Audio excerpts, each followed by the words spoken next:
Welcome to Autumnwood Farm. We're glad to be a part of this virtual tour for the Minnesota FFA Convention.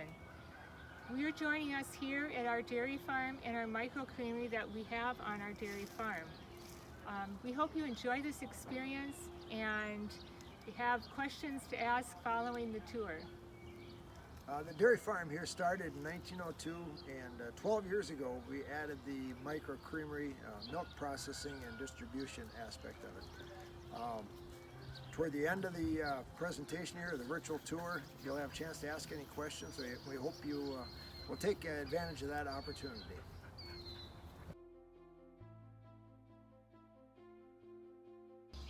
All right, we house our cows in a 4-row freestall barn. The barn is laid out, there's 2 rows of freestalls on one side, a feed alley, and the middle 2 rows of freestalls on the other side. They lay on pasture mats. It's 3 inches of foam rubber covered to the canvas, and then we bed them with wood shavings on top of that. Most dairy barns now are built to use sand bedding. We opted not to do that because we process the milk on the farm. We were concerned that the sand would get into the processing equipment and eventually end up in the milk bottles, and we can't have that. So we feed a total mixed ration consisting of a grain mix, corn silage, and haylage, and sometimes wheat silage. Cows also have access to pasture. Right now we're in the barn. The barn's pretty empty. It's a beautiful day outside. The cows are outside enjoying the pasture with the sunshine and cool temps. So the stalls in the barn are cleaned twice daily. We milk twice a day, so each time the cows are taken out for milking, the stalls are cleaned and rebedded with fresh shavings. And also then the alleys are scraped clean twice a day.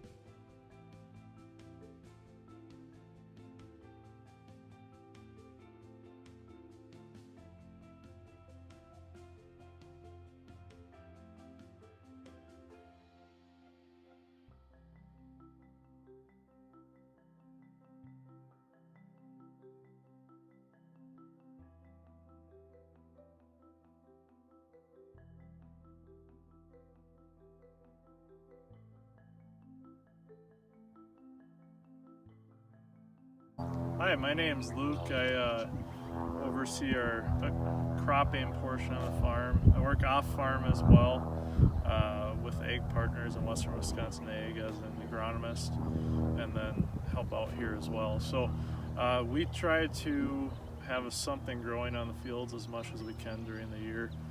So right now we're in a winter wheat field. We seed this down after we plant this on about half of our corn silage acres. We seed it down in the fall, right after we chop corn silage, and then harvest it. We'll probably chop this in about 10 days here, and then we'll seed corn silage down, no-till corn silage right into this as well.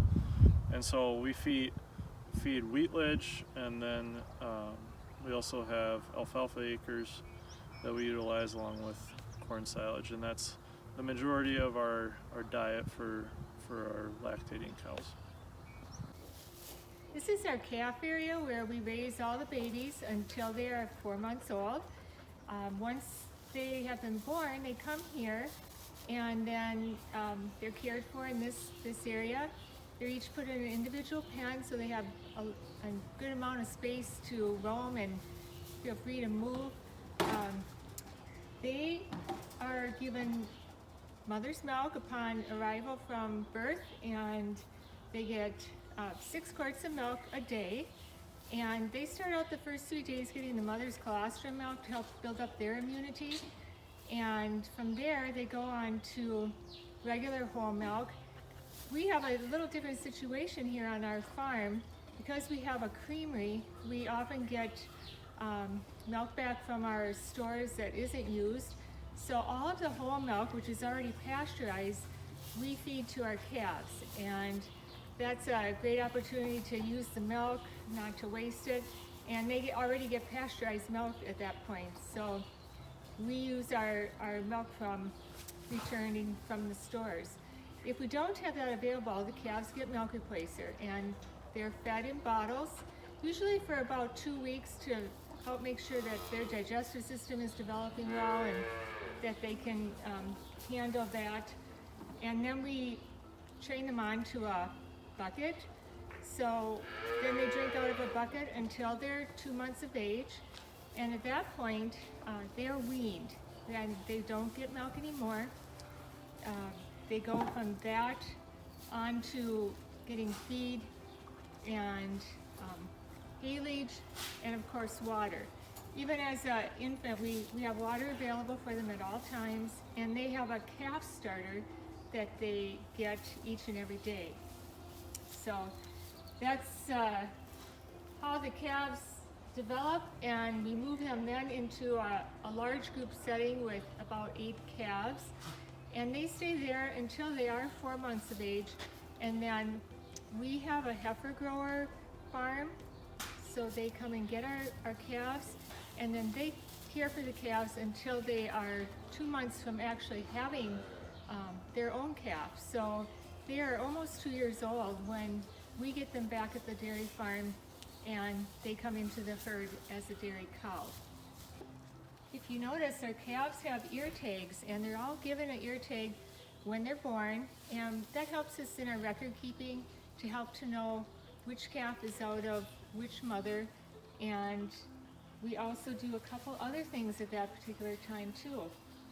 The calves will grow horns, so we use a paste that we put on the calf, and it doesn't hurt them at all, but it keeps the horns from growing, so we don't have to use the dehorning process as they get older, and we find that to be a much more gentle way to keep the horns from growing. We do one other thing, and that is to give them a calfhood vaccination for pneumonia. And so we want to raise the most healthy calves we can, because these calves are going to be coming into the herd as our cows, and so we spend a lot of time with our calves making sure that they grow well, that they are healthy, and that they have good clean bedding each and every day. This is our milking parlor where the girls come to get milked 2 times every day. So we milk cows at about 6 a.m. and 6 p.m. every day of the year. This used to be the location of a 40-stall tie stall barn, but 2 summers ago we were able to retrofit our barn to become a parlor. So this is what we call a double 8 parallel parlor. So there are 8 cows that can come in on each side of the parlor at once, so we're able to milk up to 16 cows at a time. This has allowed us to become more efficient in how we milk the cows, and we are able to milk a lot more in a lot less time. Sanitation is one of the key things in the milking parlor, so a few of the things we do to make sure that everything is sanitary is we wear gloves, so we are always wearing gloves while we milk the cows. We also use a iodine solution when we are preparing the cows to be milked. So we will go through the process of wiping each cow, her udder, with individual towels, and then we'll dip each of the teats with the iodine dip and wait about 60-90 seconds. We'll wipe the cow's teats off again, put on the milker, and then she'll milk out in about 5 minutes, totally depending on the cow. Once she's finished milking, we will dip her teats again to prevent any potential bacteria from getting in and infecting her udders, so we are keeping her nice and healthy throughout the whole process. Before we start milking, all of the milkers and the pipeline system go through a sanitation process, and after milking it goes through a system with acid and detergent to clean out the whole system and make sure that any bacteria is not in the system.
here in the milk house, where beside me you can see a large tank, and this is where our raw milk is stored. This 1,000-gallon tank will store and cool the milk after we have milked the cows, and it'll keep it at a consistent 38-degree temperature to make sure it's safe and healthy for consumption once we get to that point.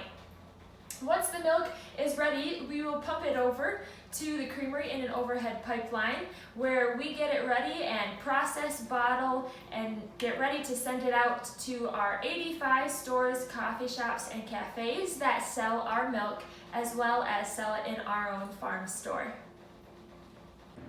All right, to begin the milk processing process, when the cows are milked, the milk is collected and cooled in the milk house like any other dairy farm. And then when we're ready to process, we'll pump the milk overhead. There's a 260-foot pipeline between the milk house and this building, which is the processing plant. The milk will end up in this 1,000-gallon tank, which is bulkheaded through the wall. Just a conventional bulk tank from we bought out of a milk house. And if we're making full-fat products, we'll pump milk directly through this piping into the pasteurizer. That would be whole milk or non-homogenized whole milk or chocolate milk. They would go directly into the pasteurizer. If we're making skim milk or need to separate cream to make ice cream mix or half and half or whipping cream or eggnog, we will assemble this cream separator. It's a De La Valle cream separator. It's disassembled right now for cleaning. We'll assemble all those parts, separate the skim into one tank, the cream into another tank, and then we can use each of them for their intended purposes. The pasteurizer we have here, it's nominally a 250-gallon pasteurizer. It'll hold a little bit more than that.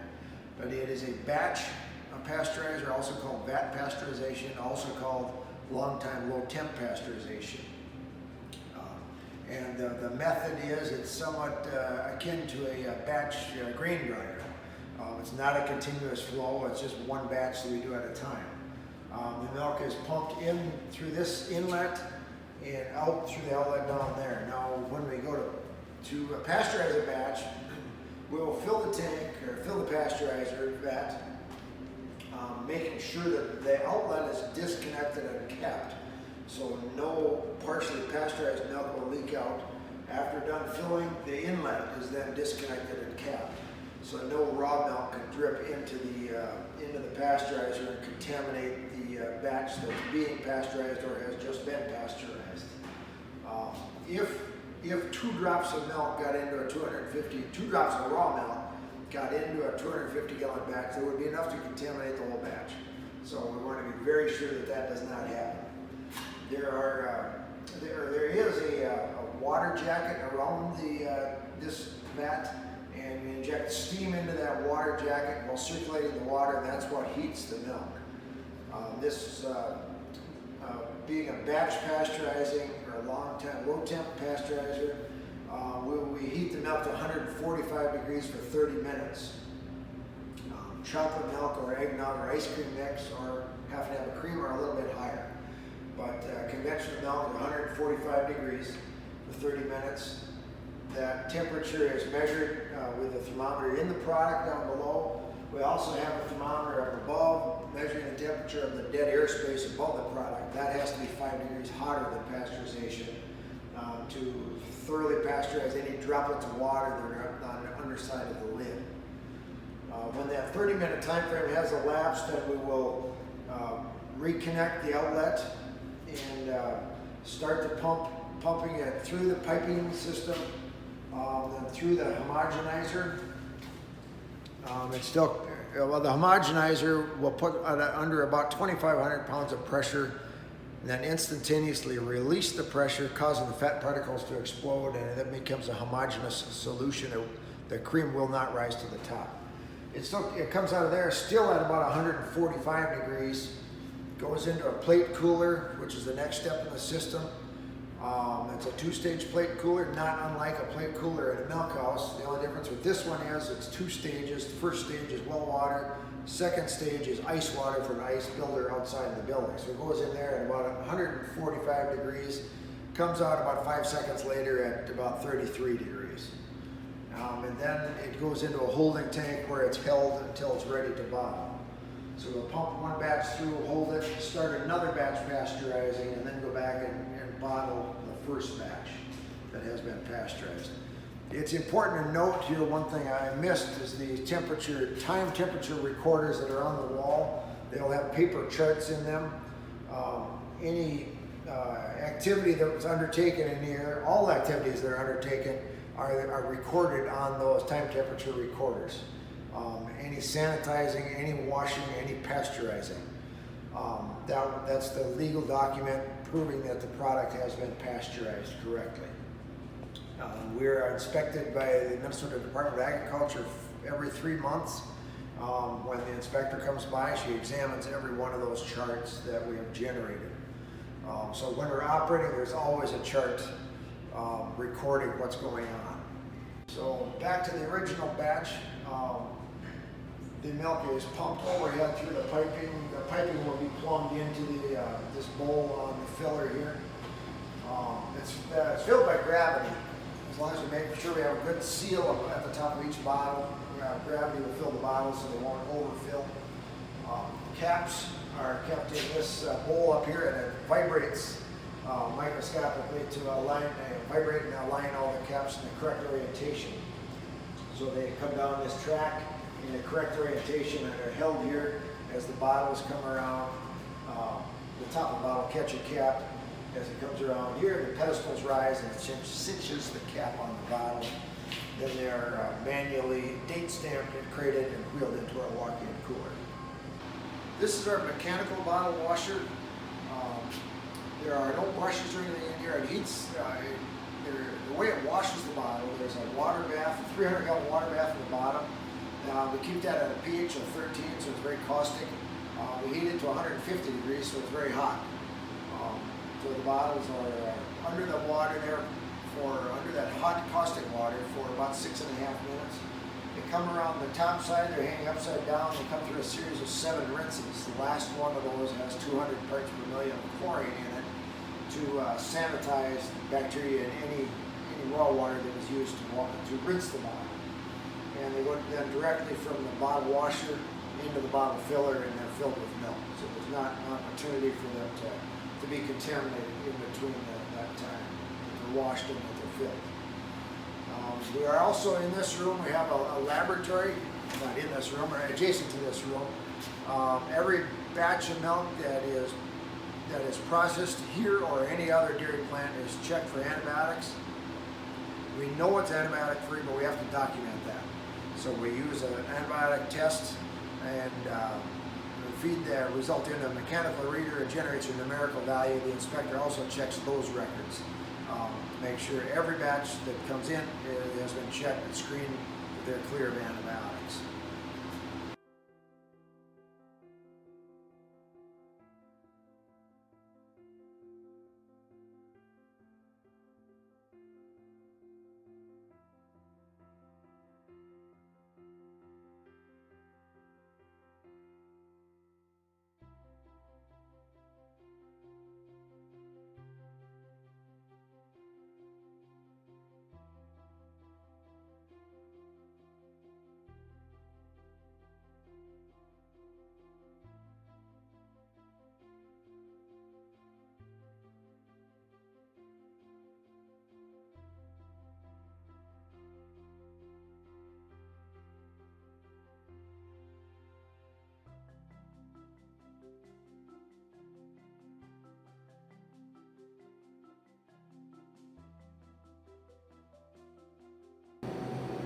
We are in the dairy store on the farm right now.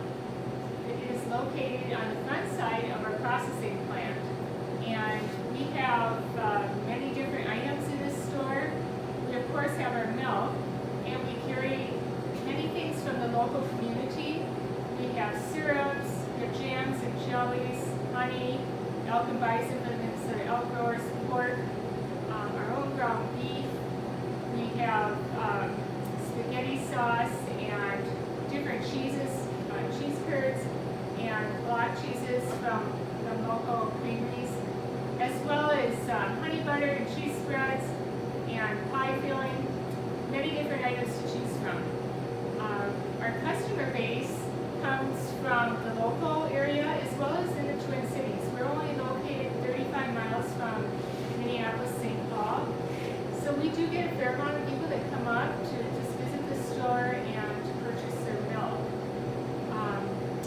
to this COVID-19 situation, we are not open currently, but we have chosen to do curbside pickups as many different businesses have done.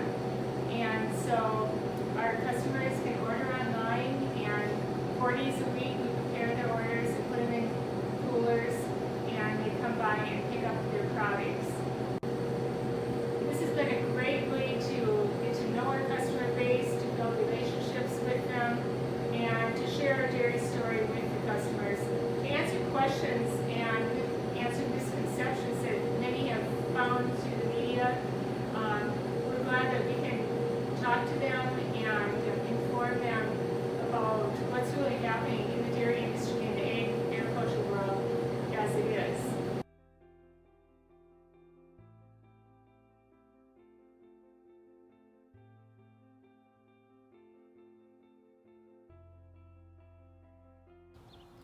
Thank you for joining us at our farm today. We hope you enjoyed this tour. We encourage you to make the most of your FFA experience. Our whole family, actually Sharlene and I met in FFA, and all 4 of our kids were very active in FFA, continue to be FFA supporters today. So thanks for joining us on the tour. Remember to wash your hands before you eat, and wash your boots on the way out the door here.